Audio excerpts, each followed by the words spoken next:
Берлин, Германия.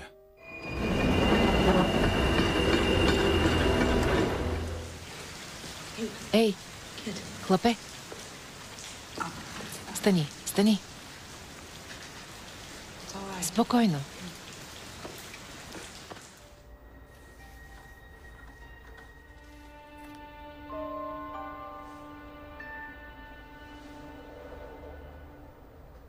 Как може да се изгубиш в родния си град? Тръгнах към замъка и се оказах на стадиона. Няма начин. Не се бъркай. Лъже. Не Как се лъжи. казваш? Какво? Името ти. Защо ти е? 3 пъти съм идвал. Искам да го знам.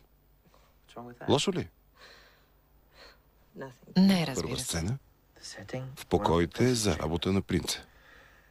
Принцът. Не ме бива много. Че ти? Сникам ръката й. Беше мъртва. Нямаше надежда, нито нужда от помощ.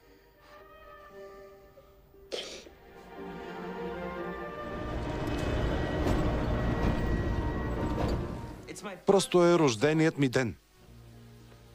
Не си ме питала кога е. Къвга ли търсиш? Не искам къвга. Какво ти става? Какво те засяга?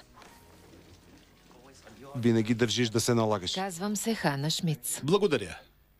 Родена сте на 21 октомври 22 Да. в Херманштадт. И сега сте на 43. Да.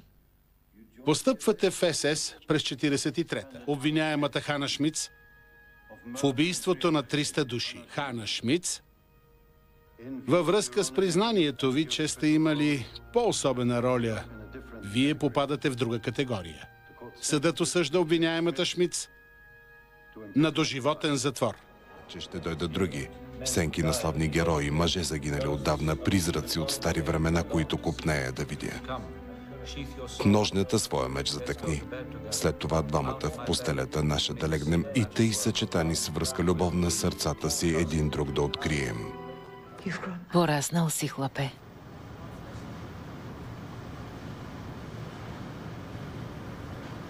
Бях на 15. Един ден се връщах от училище. Беше ми много лошо. Една жена ми помогна. По романа «Четецът» от Бернхард Шлинг.